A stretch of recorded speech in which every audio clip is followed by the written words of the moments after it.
This is the iDeas podcast, the show where instructional designers discuss ideas over a nice cup of tea. This week, we're talking data and its role in the learning design process. Hi, and welcome to this episode of the iDeas podcast. As always, I'm Tom, and with me today is Anya. Anya, thank you so much for joining me. Hello. So I think we've spoke online before, and of course you appeared on the Big Fat Instructional Design Review of 2020. But now it's time to learn a bit more about you and maybe a bit more about what's brought you into the world of L&D and how you found that experience. And well, I guess as always, first things first, over to you to introduce yourself. Hello. I'm Anya. I am right now in wealth management. That's my day job. But I've been doing training for ages. So somehow it always ended up being part of my job, either because I volunteered to do it because I love doing it, or because nobody else was doing it, or because I just got frustrated with people not knowing how to do things. But I started out actually, professionally speaking, I'm a trained philosopher. So this goes back to my teenagehood. I just was I was a very strange child. And I got very fascinated with philosophy and got into college in the United States. I'm actually originally from Europe, Germany to be precise. And when I got to the States in college, I went to a really small college. And so I was able to really dive into philosophy and be mentored by my professors because it was such a small school. And I also did psychology in college as well. So the combination of philosophy and psychology. And I originally wanted to be a professor. And when I got to grad school, I realized that I was really getting annoyed with academic philosophers because let me put it this way. Academic philosophers love talking about philosophy, and a lot of times it's not exactly the kind of philosophy that actually helps you live a better life. It's what I like to call navel gazing or intellectual masturbation. So it's just I was just thinking most of the time, well, I mean, I guess that's an interesting question, but how does this help me succeed in life? And so I finished grad school twice, and I then got into building nonprofits, educational nonprofits. So I was in the startup world for quite a while. And so we actually applied philosophy in real life, and that was a lot of fun. And I was training people on a lot of things: content development, marketing, research. Lots of training on research and marketing. I already said communications. Building business strategies, doing process improvement for businesses and organizations. And then I got pregnant with twins, and I couldn't do anything anymore for quite a while. And after that, I went in. Once I kind of was able to go back to work, I was a little bit limited on my options due to where I was living at the time, or I'm still living. And so that's how I got into financial services and wealth management in particular. But I've been always wanting to go back to training, and this is a really long story, so I apologize. I always wanted to get back into training and people development. And so I decided a few months ago I would really pivot into L&D. And for a little while, I thought, okay, instructional design and building learning products is really cool. But I was also doing data science at the same time, finishing a graduate program in data science. And I thought to myself, well, how could I combine this? My love for data and building good training.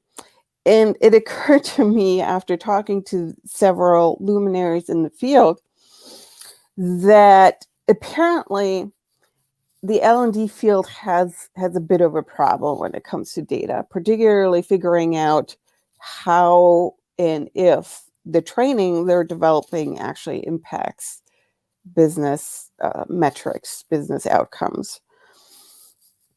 And I thought, well, maybe I'll just specialize in that and see if anybody wants what I've got to sell. Surprisingly, I got a lot of positive feedback on it, and so that's how I got into all of this. No, I think it's interesting to say the expression kind of like an accidental instructional designer comes up a lot these days, where most of us didn't kind of chart a specific from day one, I want to be an instructional designer. No one really that I've ever met has walked that path. Particularly, we all, like I say, we find training becomes part of our role, or we see the need for something and we move into it. So I think in that sense, it's kind of the same as all of us. But I think the point you make about data is kind of spot on. I know I kind of said before that I think about 2 years ago now, I started going to meetings with clients or with people that I was working for and hearing them talk about data. And even being a designer type, thinking, you have no clue what you are talking about. You don't understand the words that you're using. You've just been on Google. To me, it was kind of the same conversations as when someone says, could we add some gamification? And that's it. That's their input. And you think, great, this is going to be loads of fun. But I think with data, there's almost two sides of it. I've always found that L&D departments tend to be sitting on a wealth of data that is junk, and at the same time, don't know what to do with the little amount of good data that they have. They don't know how to turn, reports out of an LMS into insights that guide their design. That's only my experience, and I'm sure there are some people out there that I'll now get angry emails from saying, I know what I'm doing with data. But in my experience, I've never really seen on a big scale a business truly look at data and have that drive what they design. So it'd be really interesting to kind of, you've had a look at the L&D world now. What do you see? Are L&D teams using data in I say a good way, but in the right way, in an effective way? Or are we just kind of gathering sheets of paper and saying, look, our learners are really happy? Well, I mean, the feedback on learning experience type data seems to be the most prevalent. And as a learner myself, particularly in higher education, that's pretty much all the data gathering that I experienced, the mid or end of course surveys. And, I don't think that's necessarily bad data to have. The question is always, so what? Okay, well, your students were happy with the course. So what? So the higher level of data gathering to tie this back to what were our goals with this training and I think this is even more important in a corporate context where, we may be addressing a performance problem with the program that we're developing. Well, does this actually translate into better performance or specific performance targets that we're looking for?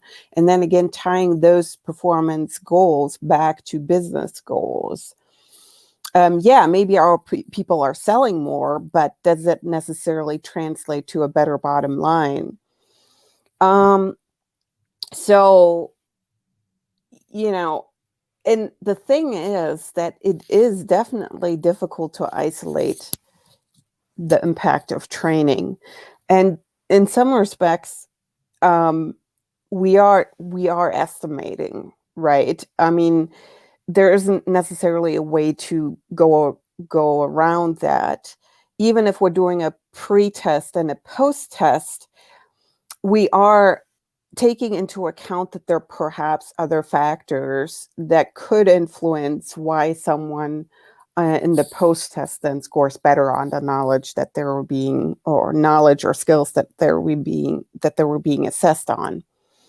But again, that's the case with a lot of data gathering, particularly when we're talking about mental concepts. I mean, learning is a mental concept, right? So there's lots of stuff going on in the human noggin, and we don't necessarily know all about, well, we know a lot, but we don't know everything, right? Obviously. So I was a little dismayed when I saw, okay, a lot of data gathering happens at the sort of first or second level, but I also understand why. I understand the challenge. I think the key there is, are you willing to devote the resources and the time to improve things? Or are you just okay with business as usual? I think that's an interesting point, and it applies to a lot of things, but I think especially this is where, let's face it, it's to bring it up in a meeting, it's not an exciting topic, is it? To be the person suggesting a sizable investment in our data gathering and analysis component of the L&D department.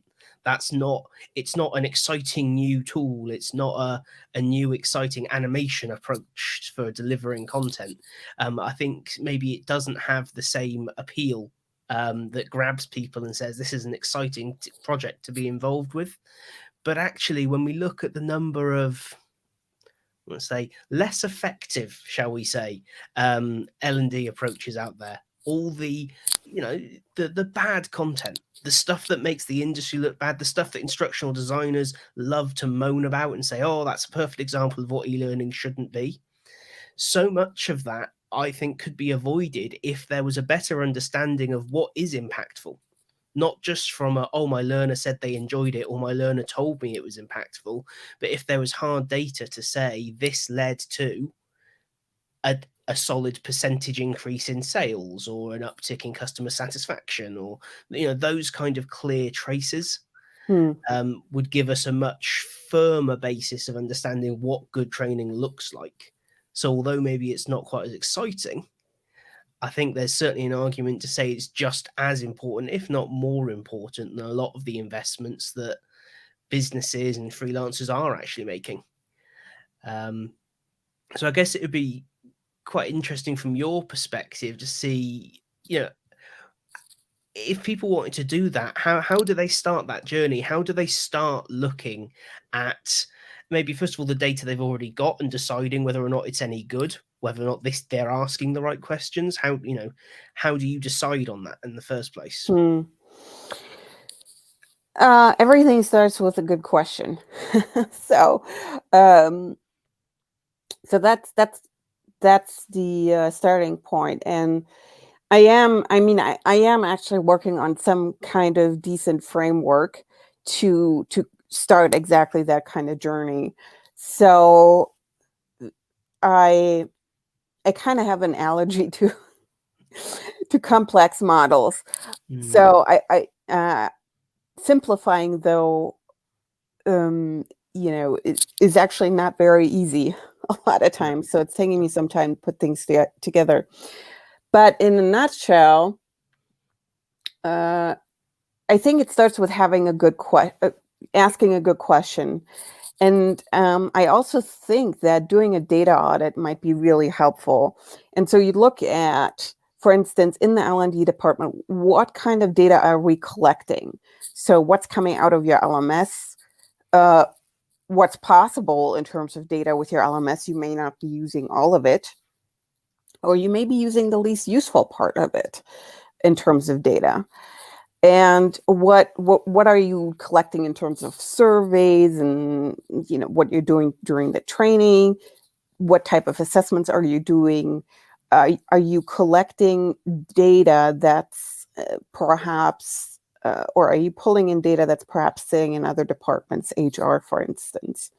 And if you're not, is it possible to get at that data? And who do I need to talk to get that data? And what other departments or areas in the company could provide data that you could pull into? And I think the good starting point, the best starting point for that is always your needs analysis. If you're talking to department X, Y, and Z because they think they need some kind of training, and you boil it down to eventually, well, yes, training could help because that's not always a given. Let's see what you as a department have in terms of data that could speak to this training problem that we're trying to solve. And those are all things that can be done in a data audit. And for L&D people in particular, it pretty much was evident to me that making data analysts or data scientists out of L&D people isn't maybe the best approach to this, or instructional designers, because instructional designers want to be really creative and they want to design content, and most of the time, and that's perfectly fine. Why force them to become data analysts? But you do have data analysts in your business, and certainly you can hire data analysts and data scientists who have an affinity for training and development. And so you bring in people who have that skill set, not just the skill set, but also the ability to communicate with people who don't have that skill set, because that's always a challenge as well, right? I mean, look, I've dealt with a lot of technical people in my life because I'm a tech nerd. I'm a nerd through and through. And one of the skills that I had to develop was speaking their language so I could communicate with them, but then also translating that to people who weren't speaking their language. So, my advice to hiring managers is make sure that, the data person you hire actually can talk to other people, which, because they're brilliant data scientists, obviously brilliant technical people, but, this is going to be a communication role, whether it's with your peers or even more importantly, with the people above who you need to be communicating results to. And as much as business leaders want to talk about investments and return on investments and bottom line figures, they're also are going to fall asleep, or their eyes are going to glaze over if you're, presenting them a chart with 1 million bars and annotations. Not good data visualization practice, by the way. But so, that's kind of my nutshell thinking. Yeah, I think it's, you kind of forget how much there actually is. I was just trying to think as you were mentioning kind of especially the data audit side of things, and the amount of data coming out of LMSs is obviously very varied these days. There are some that produce a score, and yes, this person's done it or no, but there are tons now that will tell you how long someone spent on every screen, how long someone spent logged into the LMS in the last month. All there's so much sort of minute data. I think it's quite challenging without maybe someone who does really know data, who is comfortable sifting through and spending time analyzing it, and then you say visualizing it. Certainly I, as an instructional designer, would sit there thinking, this is not my job. and I'm not well suited to do it. Hmm. So I think you kind of not forcing people into the role is something I hadn't really thought about. In my head, I was like, oh, we could all just learn to do a bit of this, and we probably could all learn to do a bit of it.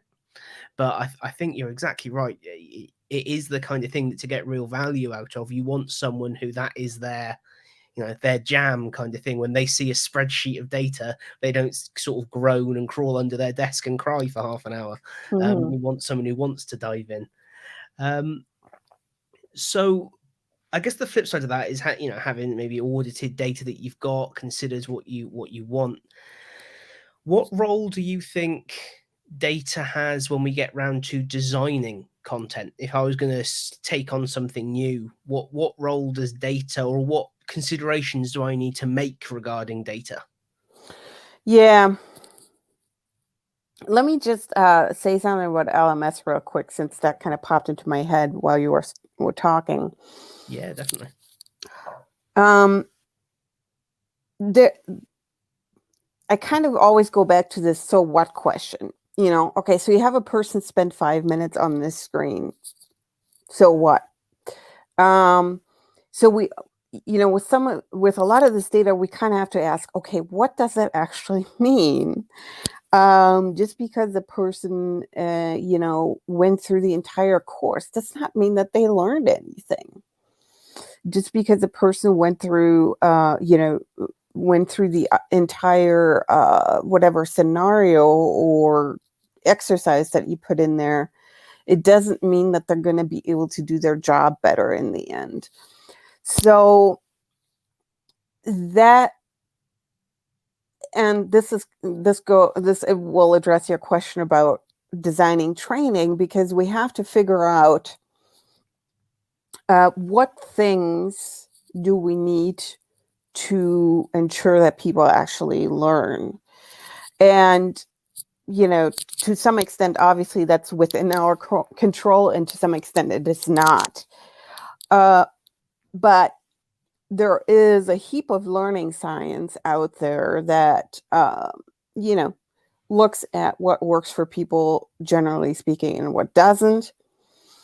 And I think that as an instructional designer, you should be pretty well versed in learning science and be able to assess learning science critically. And we can talk about that in more depth, because that's certainly apparently still a problem in L&D also. Oh, yes, absolutely. So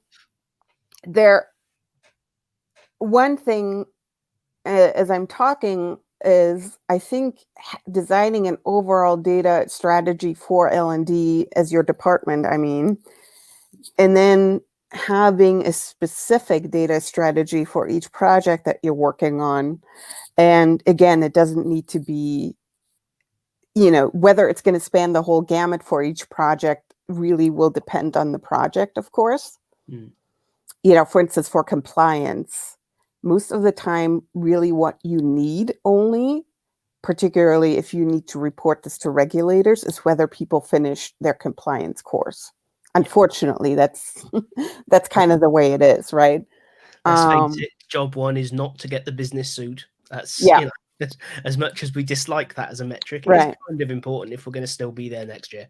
But if you have something like highly visible, like a leadership training, you want to get all the way to figuring out whether this was worth your investment as a company, right? So anyways, so when you're thinking about, okay, so I have this training thing that I need to design, and I can't, I want to make sure that people actually learn. I hope that's your goal.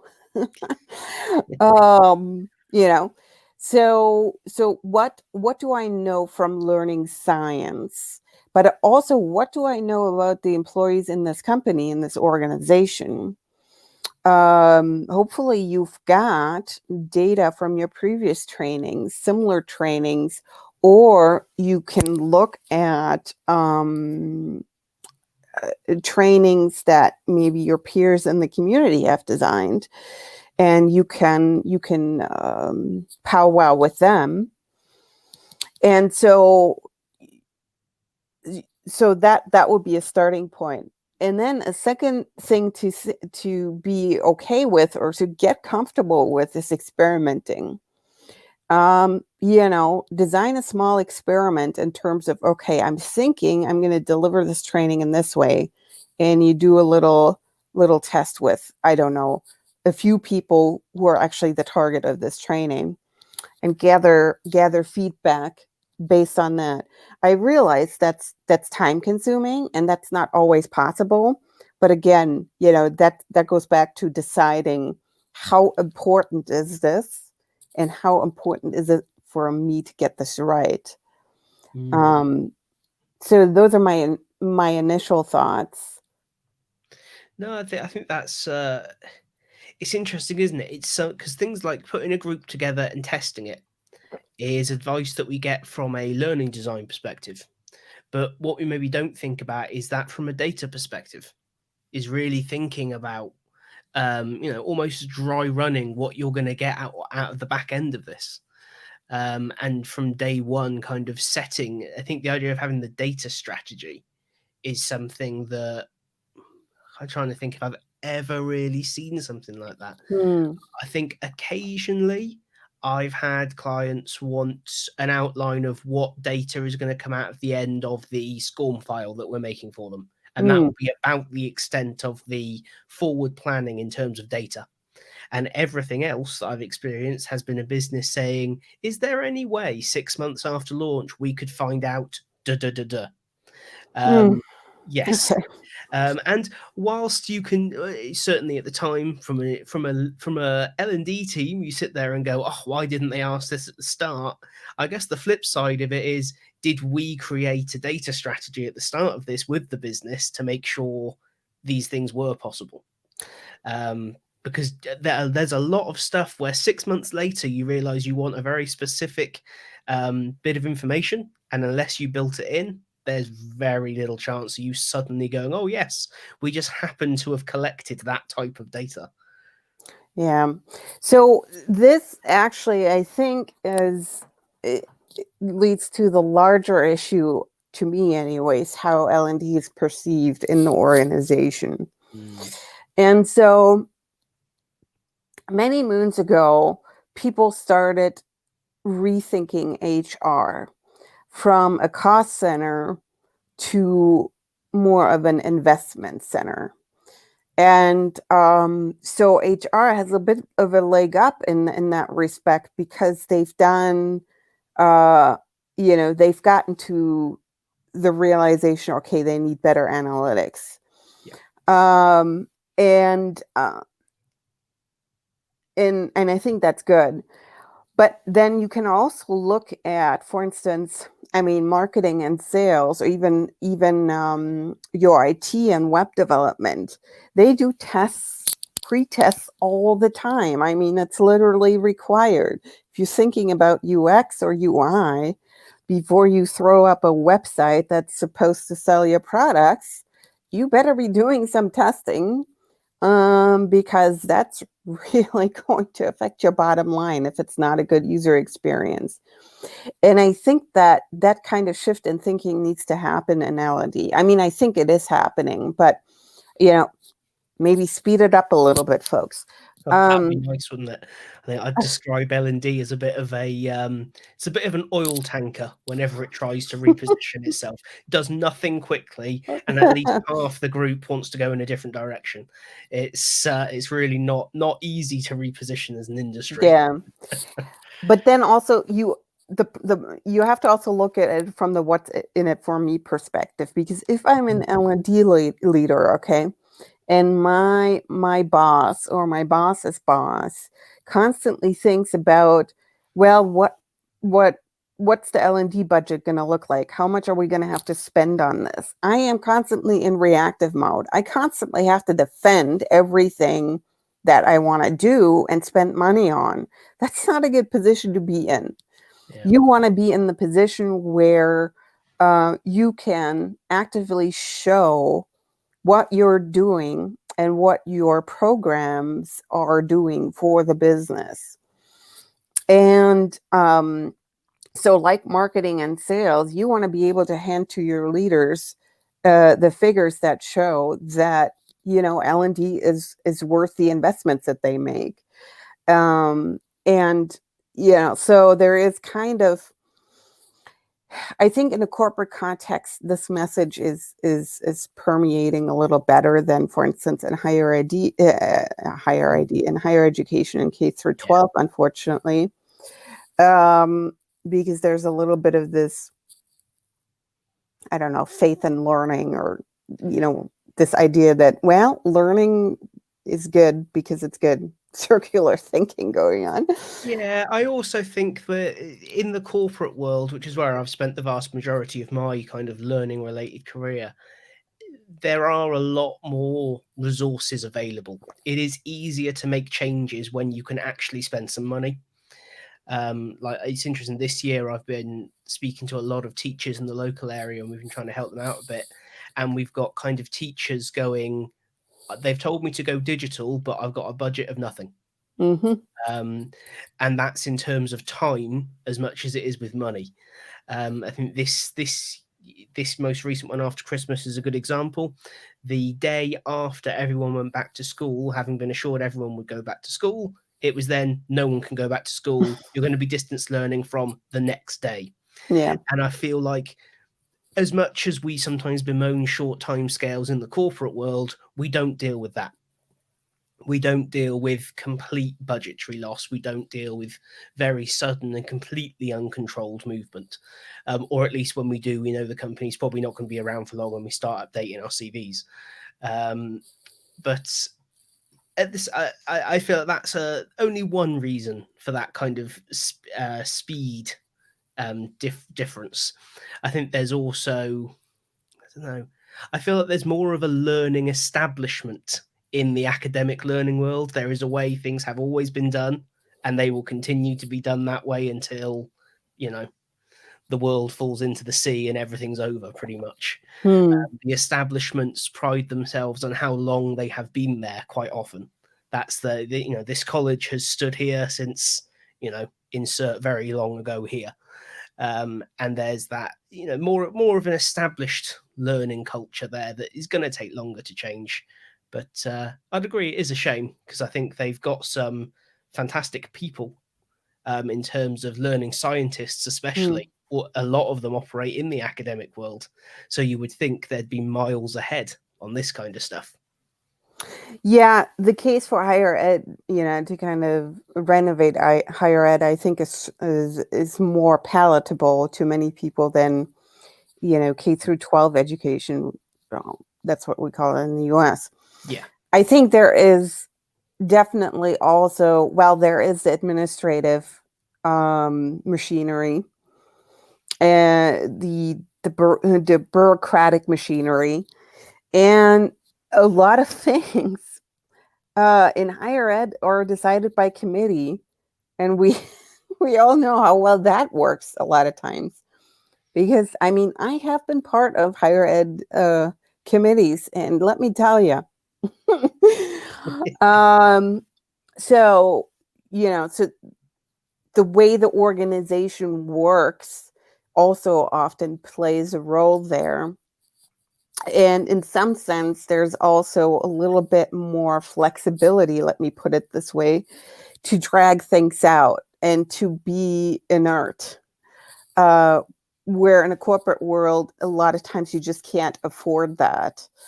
And so, there are loads of systemic issues there that factor into it, I think. And, it's a whole nother discussion for another day, how to improve Ellen. But, the bottom line for me, particularly in the US, in Europe, it's a bit different a lot of times, because, universities, if you're a student at the university, it's often very heavily or completely subsidized by the government.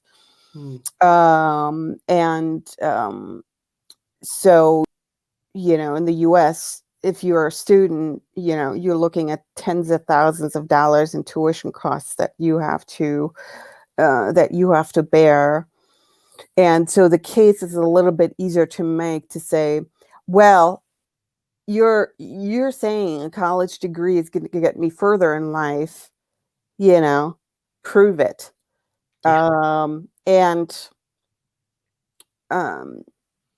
not that I think this is necessarily the best setup when it comes to higher education either, but that's kind of the reality, unfortunately. Yeah, absolutely. And I think it's interesting here in the UK. I think tuition now is £9,000 a year. So for a 3-year undergraduate degree, you're walking away with a sizable amount of debt. But at the same time, I think that certainly the concern here is that more and more people are saying, "Is it worth it?" And there's certainly an argument to say not everyone needs to go to university. That's fair enough. It's always been the case. It's a personal decision, but at the same time, there's so much value, even if you don't go and work in the field that you study in. There's value to being able to think in those ways and access academic materials. And I feel like maybe that's part of why, certainly in the digital learning design, the instructional design world, there's 2 or maybe 3 camps. There's the camp of, I don't want to look at learning science. It's not relevant, or it's not for me. There's the camp that says it's the core of what we do. We've got to get involved in it, but actually doesn't have the skills to sit down and read an academic paper and pull out of it understanding. And there's the group who have done that before and so make it part of what they do. And the group that say they shouldn't have to do it, I don't know. I've got very little time for that now.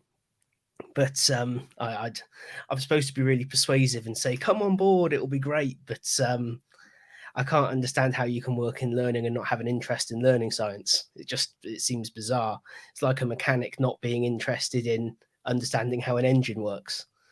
But I think for the group that want to access those materials but struggle with them because they've never had to work in that academic fashion or understand academic language, because let's face it, they're not all written with usability in mind.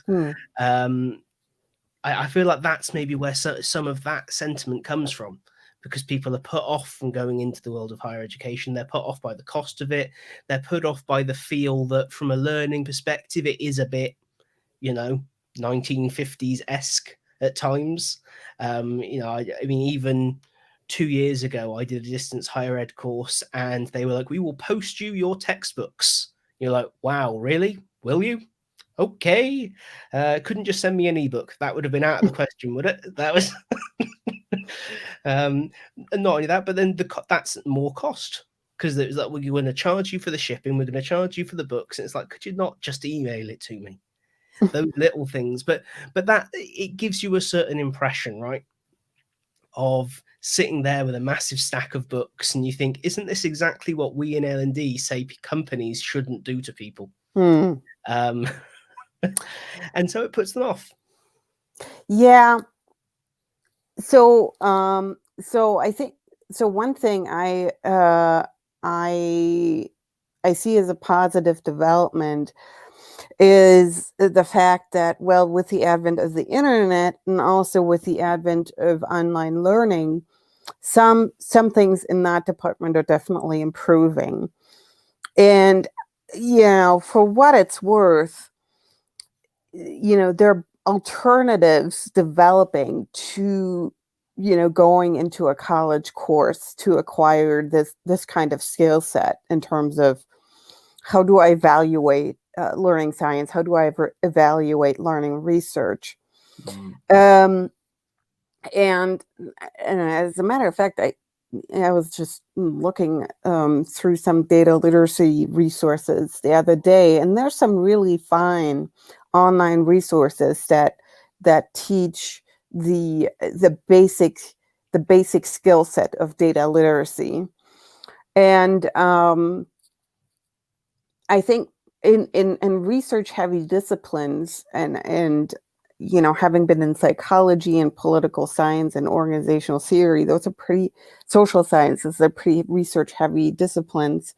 You do definitely learn, hopefully, how to evaluate research. But I will say that it really depends on the quality of the instruction as well, because I cannot tell you how many times I've read a peer, paper or whatever in a class, and I just, I saw, okay, I don't think they're getting it. And that's not because they're stupid. It's because, I think the quality of instruction is just not there to to to solidify that knowledge. And some of it probably goes back to the curse of knowledge. It's like instructors being so steeped in some of these things, but they have trouble breaking it down for people who have most likely never been exposed to any of this Yeah. before.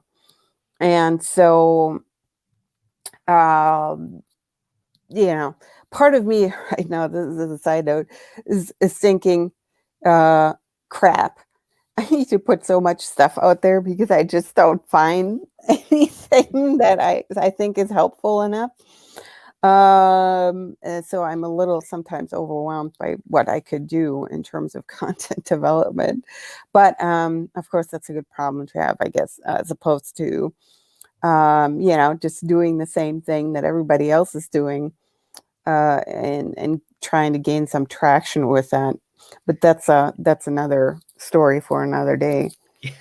But Yeah. learning science, how to evaluate learning science. If you don't want, we should probably talk about Mm. that.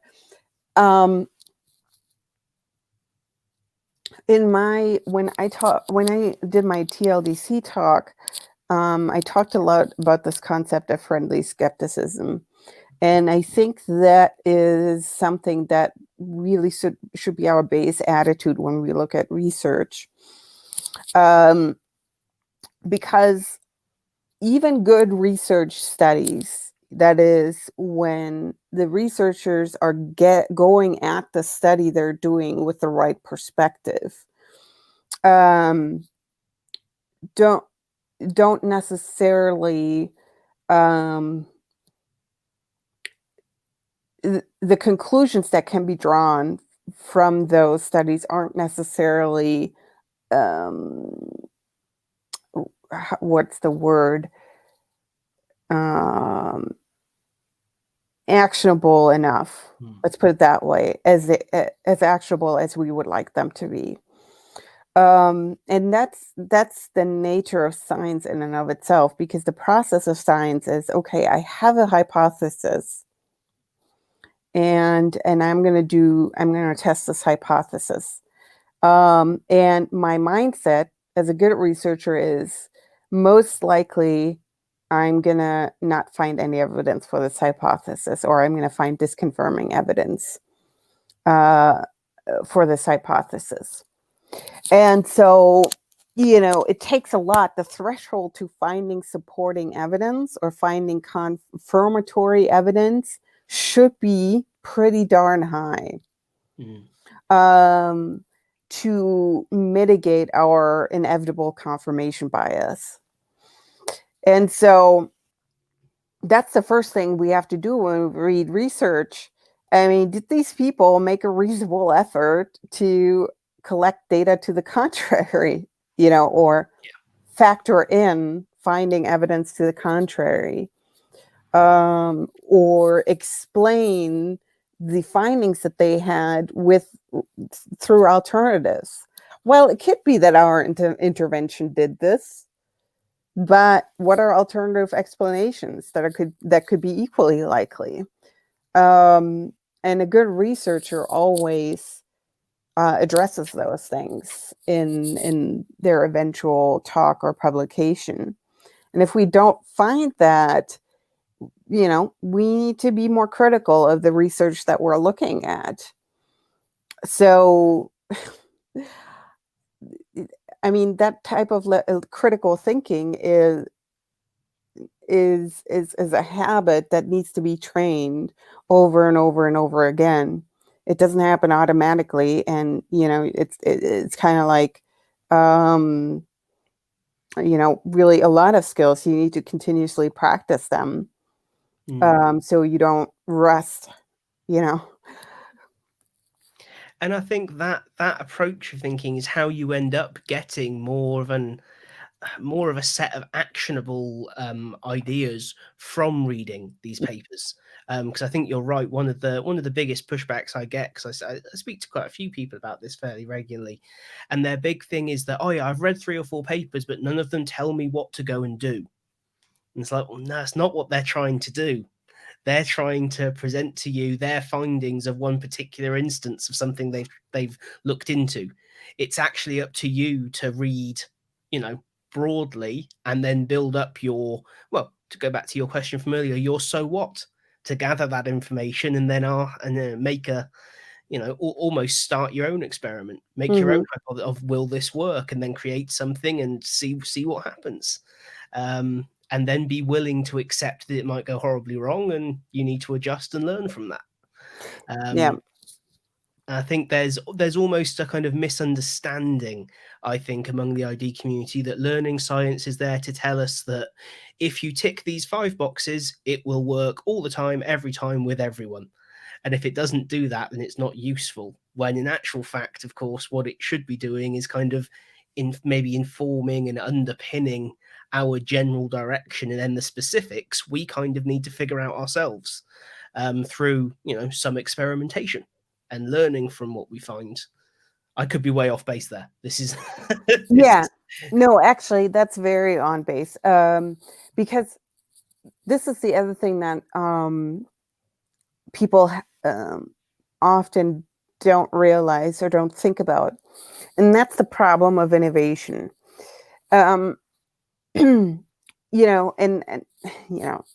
we all kind of have, not we all, but a lot of people have a fetish with innovation. It's like, oh, look at this study. They did this really novel thing, blah, blah, blah.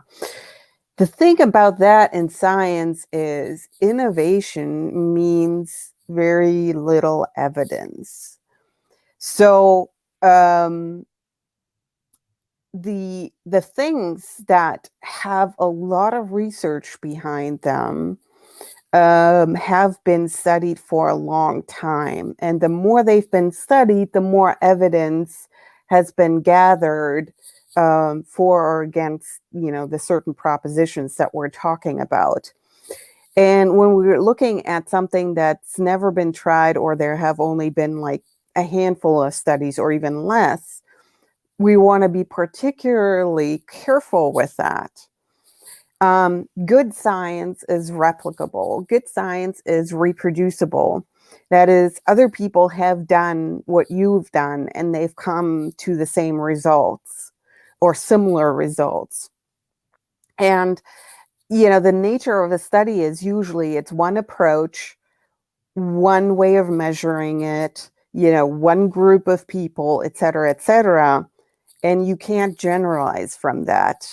The example that I like to use is bro science. So bro science is, if you're into health, fitness, and nutrition, it's it's those people, and it's not just guys, by the way, who latch onto everything new in nutrition and fitness, and are like, oh, we need to try this supplement and this form of exercise and whatever, etc. Even though when you look at the actual research, oh, they tested some rats with this, or the group of people was like 5 people. I mean, it's kind of like that.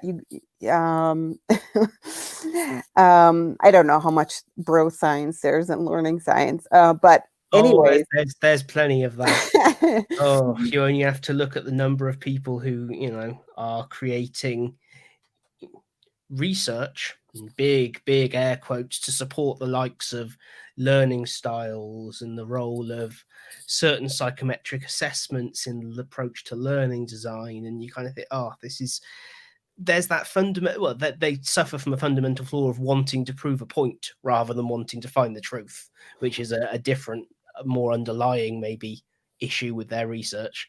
But yeah, I think there's a lot of that. I think there's a lot of people. Well, people love to be the people to find the new thing, right? And you look at how VR rushed into the world of learning, and for like 8 months, everyone was like, "It's the future of all learning." And I'm not seeing any massive takeover of the L&D industry by VR, because it failed. There wasn't really any research to say it would add value. People just kind of went, "Oh yeah, of course it will." And that's what happens when it's got no backing behind it. Eventually, people realize that it's hugely expensive and technologically it's very cool, but actually, we maybe should have waited to find out if it actually had any impact. Like you say, give it that time to be studied, to be looked at, rather than being obsessed with that new thing on the block. And I think certainly the corporate world, that's maybe where it falls down a bit compared to the academic learning world. Is business-based L&D is always very keen to advertise that it's doing something new and exciting. I'll always remember working for a company who had invested a sizable amount of money in a sort of group virtual interactive experience setup, where they had to have something built, they had to have it designed, projected, they had wands made so you could interact with the screens that were like in a 360-degree bubble type thing, and it got used a couple of times. What was the impact of it? Nothing measurable. But they got in some magazines, in business magazines, to say how wonderful it was that they were investing in this new high-impact learning technology. And maybe that's too often what drives L&D decision-making. New, cool, and exciting, as opposed to proven to have a positive learning impact. Which is slightly different, but at the same time, I think is quite similar to that kind of bro science thing, where there's just that implied, of course this is good. I'm telling you it's good. Now, buy my VR set as opposed to buy my supplement. Yeah.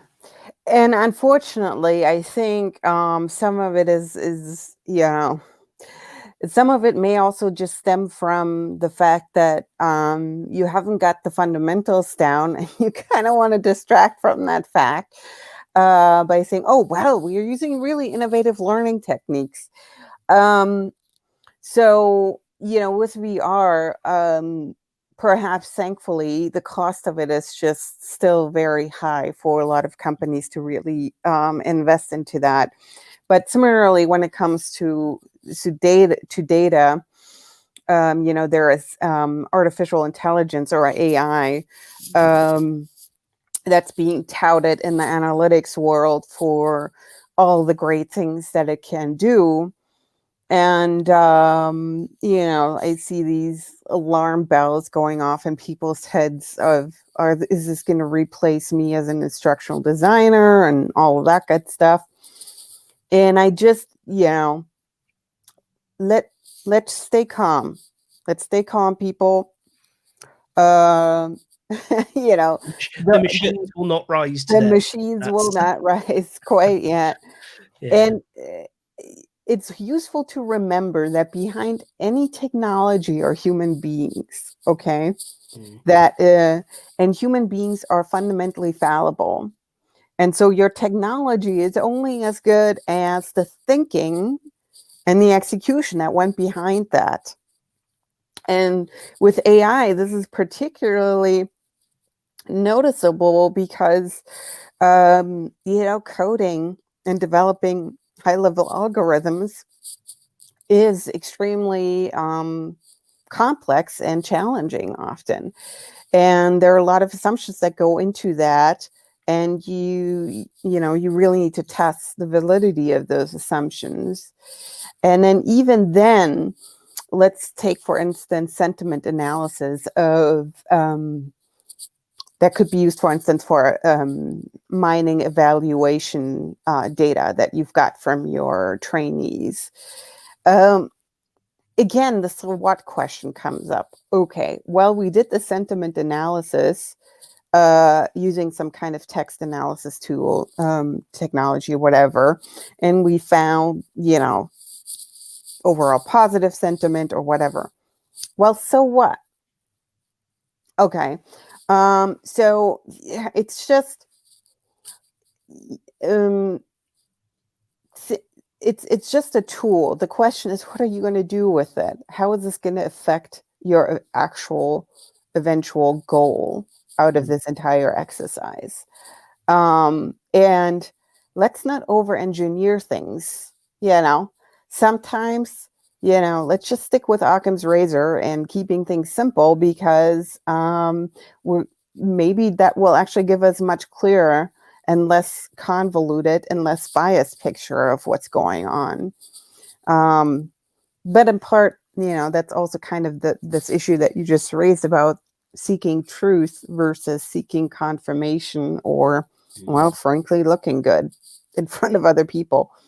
Yeah, and I feel like if you're in the position where you just want to look good or prove yourself right, it actually, all the rest of it doesn't matter. You're going to find what you want to find, especially, as you say, with tools like the internet. If someone wants to prove themselves right, they will find someone on the internet that agrees with them and has dedicated 1,000 hours of their life to gathering all the tiny shreds of evidence that support them and putting it together. It will be out there, guaranteed.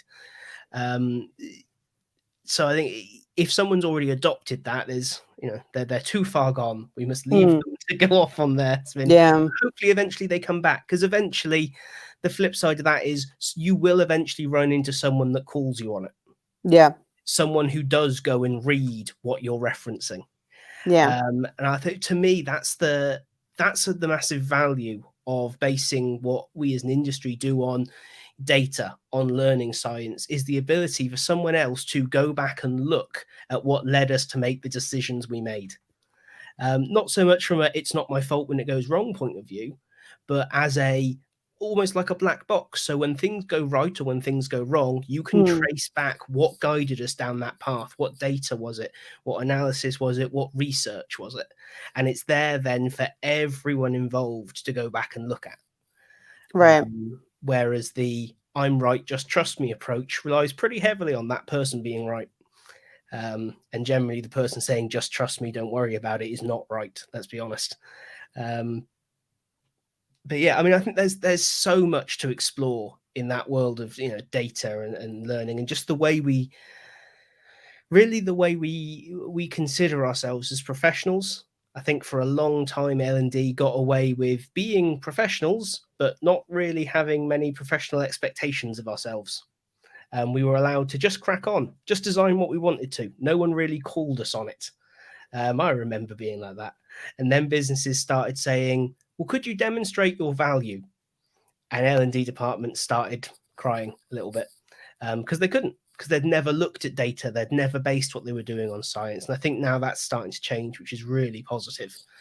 And I think, we need kind of more people like yourself coming into the industry and talking more broadly about the value of data as a core part, rather than something we go, oh, we should do some data stuff.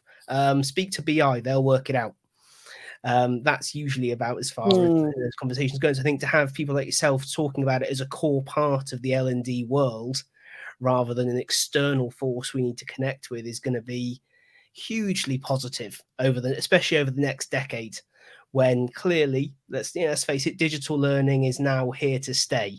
If anyone was thinking it might be a fad, the last year has pretty much confirmed it's not. It's sticking about. So it needs to evolve big time. And this, hopefully, is the positive evolution, less focused on showy tech and more focused on does it work. Yeah. So with yeah, I mean, one of the other thing we were talking about is, okay, how do you make data sexy? But I do want to say something about BI, since that popped into my head. I think that in terms of, and this is a little bit in defense of L&D, if L&D is not getting the support that they need from other business areas, this is going to be even harder. And so, leadership can't just ask, show me the numbers. they're going to have to put their weight behind making sure that L&D has the capabilities and the access to information and the collaboration that they need from other departments or from resources to do that. And isn't that true about every business initiative? But, Absolutely. that's kind of, so if you're an L&D and you get that question, don't be afraid to push back and be like, well, can you make sure that I will get what I need to deliver this to you? And so, that's one hurdle, hopefully, that you can overcome with a good support system inside the organization. But going to the point about making data sexy, I think a little bit of this goes back to personal responsibility and personal development, which is, who am I as a professional? And what is my approach to growing as a professional? Do I continuously look at what I'm doing, and do I, in a friendly skepticism way, question what I'm doing? And do I look for supporting and disconfirming evidence to what I'm doing? And that's naturally going to lead you to a little bit more of what's in it for me approach to data, which is to say, look, yeah, maybe I struggle with numbers, and trust me, I struggle with numbers. Or, like I don't want to deal with a spreadsheet, or I can't make heads or tails of this chart, to pushing through that initial discomfort or fear and looking at, okay, this hopefully the idea behind this is to make me better at what I'm doing, to make me a better professional, and to advance myself as a professional. And so, that kind of thinking, that it needs to be there. I mean, if you don't want to evolve as an individual, if you just want to keep doing what you're doing, that's fine. But, let's be honest about that, okay? And there are certainly organizations where you can exactly take that mindset. I mean, that's certainly Yeah. the case. It's a personal choice and a matter of personal responsibility. I'm not judging you. I mean, I'm probably not going to work with you, but I'm not judging you. Like, everybody has their own goals when it comes to like their professional development and the way they look at work. Because, if you're going to work and it's just a matter of financing your life, that it is what it is, right? But there's certainly people, especially like me, who they can't live like that. That's just not the way they're built internally. And when I get a project, I always ask, so what? Because I absolutely hate doing things that have no value, or that or just going through the motions. So Absolutely. know thyself. Hey, we made it all the way back to philosophy. There we go. Look, there it is. One big circle. But no, but that is kind of the core to it all, isn't it? It's that taking personal pride in what you do, and so not just accepting good enough, or not just accepting I can get away with that. Which I guess maybe is some of the past of L&D, but I think we've got a good number of people in the industry. I think I would go as far as saying these days the majority of the industry are people who feel like that, who feel that their Hmm. job isn't just about getting a paycheck. I think more and more, especially over the last couple of years, L&D has drawn people with a passion for some element of it, whether it be data or visual design or video or learning science, maybe more than a lot of other, especially in the corporate world, areas of a business have. Which is sometimes why we're seen as aggressive and over the top in meetings. But it's because we're the one person in the room that actually cares about what we do on a very personal level. Hmm. I guess in a way that's inherent in what learning is. Learning is so personal to so many of us. Everyone has a story of when they learned something that wasn't just necessary, but was incredibly valuable to their lives.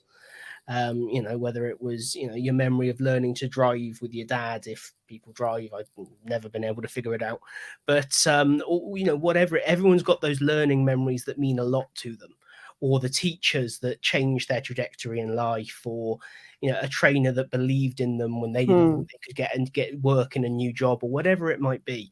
There aren't many other kind of professions that get to have those moments with people. Yeah, that's Um, true.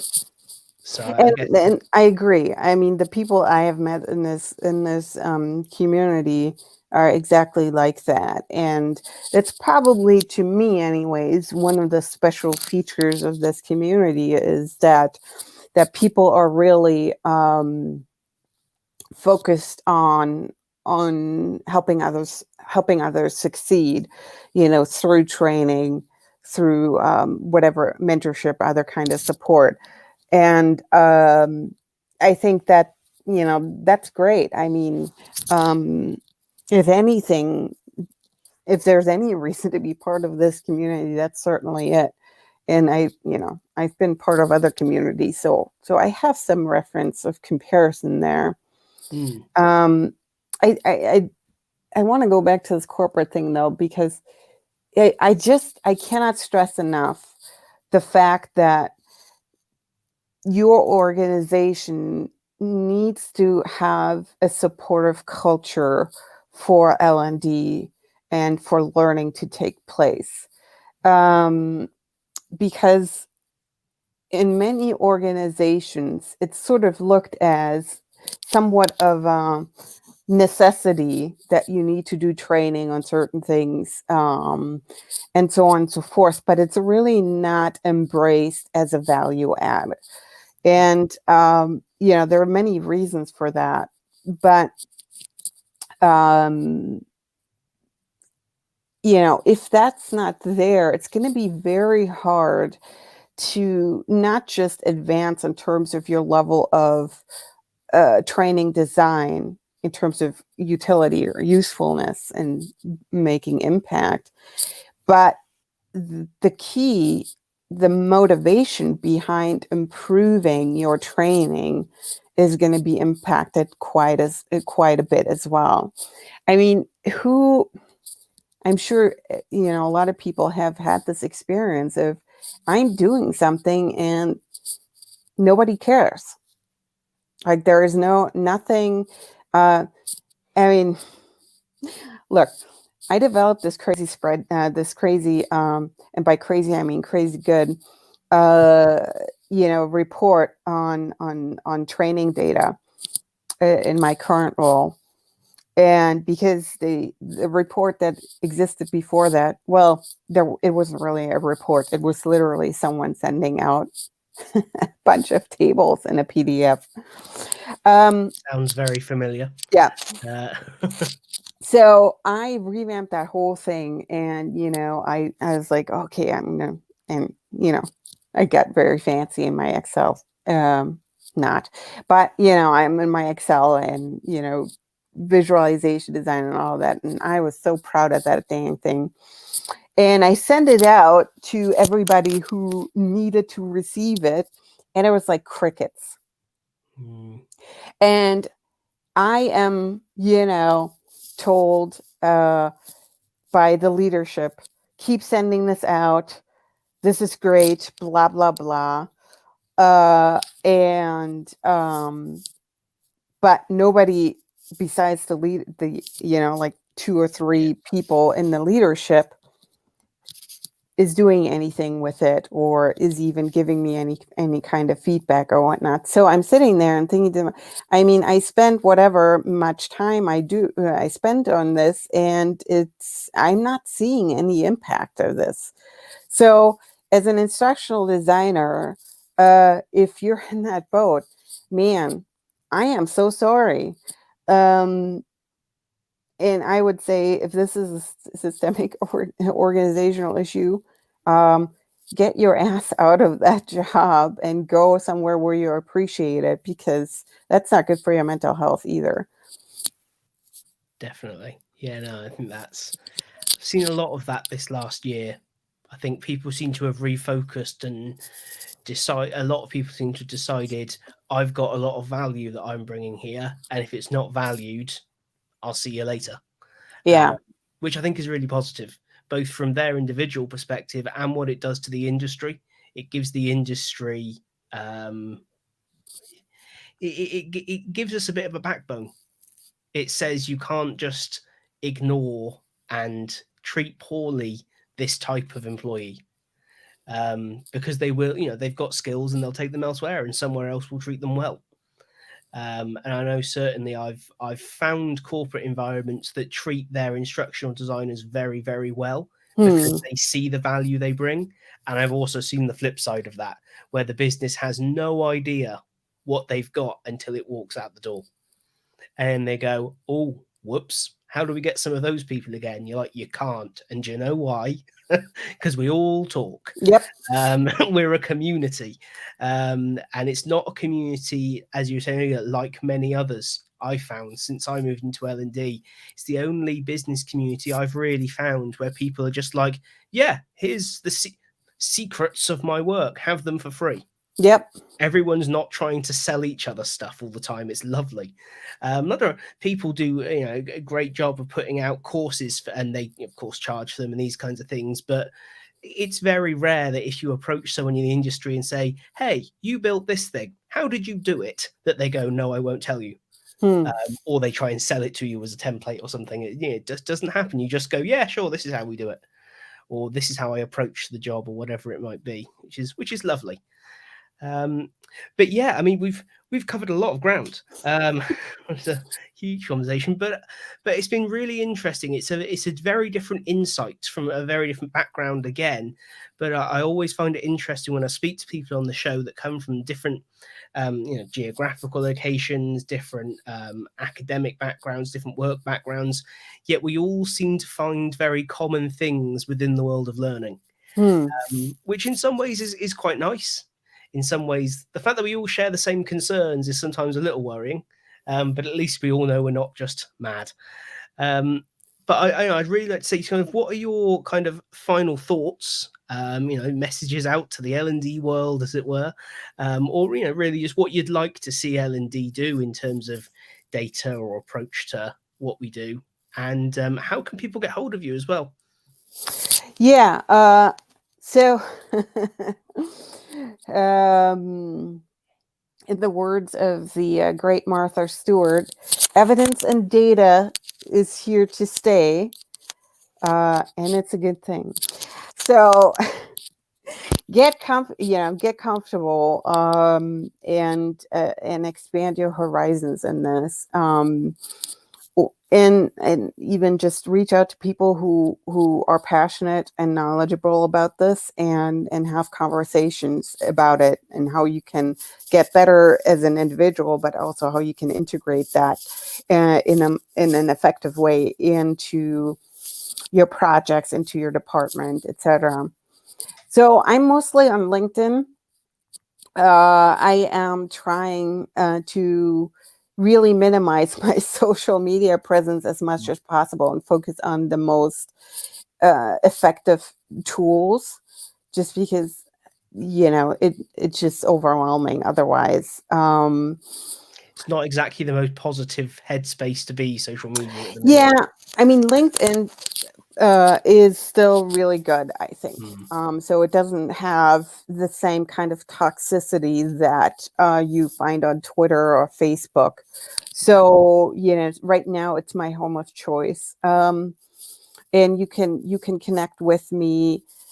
Do send me a message of why you want to connect. That will be good, because I want to make sure that this connection has some kind of value and meaning to you. And yeah, questions, if you need help with anything, if you just want to shoot the shit, I mean, that's perfectly fine with me, because I like to meet new people. And, this is kind of an introvert's atmosphere on LinkedIn and such, because you can always say, it's much easier to say, you know what, let's do this on my time or on my at my comfort level than when you're thrown into something in an in-person situation. So let's see what else. No, that's pretty much it. That's where you're most likely to be successful at getting in touch with me. There you go. And if no one hears back from you, they know why. You just don't want to speak to them. Yeah, that sounded a little weird. It's just that exactly I find this to be very comfortable for someone who tends to be pretty introverted in terms of having to network and socialize with people. Oh yeah, I exactly the same. I spent years of not really using social media for that exact reason. It's all instant and on the fly, and people want to have these huge back and forth conversations at the drop of a hat. And I was always a bit kind of like, maybe not. I'm good. Just leave me alone, please. It's fine. I just want to read the occasional news article. That's all I want from this. That's so no, LinkedIn's ideal for that. But that's awesome. I mean, thank you so much for coming on the show. It's been a real pleasure to have a kind of more one-to-one conversation with you. I know in the review with everyone being there at once, it was a really, really great evening. But I think I went away with thinking, right, I need to speak to everyone more because there's so much value in these conversations. And whole new ways of kind of approaching what it is that L&D is doing at the moment. So yeah, thank you so much for your time, and I'm sure we'll hear from you again in the future, and we'll make sure we pop a link for how to get in touch with you in the description of today's episode. It was my pleasure. Thanks for listening to this episode of the iDeas podcast. Details for how you can contact me and Anya will be in the description of the episode. If you'd like to see more, we are now on YouTube as part of the Instructional Design Tips YouTube channel. Starting with this episode, there's going to be a video version of every podcast from now on, and loads of other content, from walkthroughs to product reviews and even step-by-step build guides. If you have been enjoying these episodes and of course would like more instructional design themed content, do head over to the channel, hit subscribe, and if you'd like to know how to support us some more, details of our Patreon page can be found in the description of every video on the channel.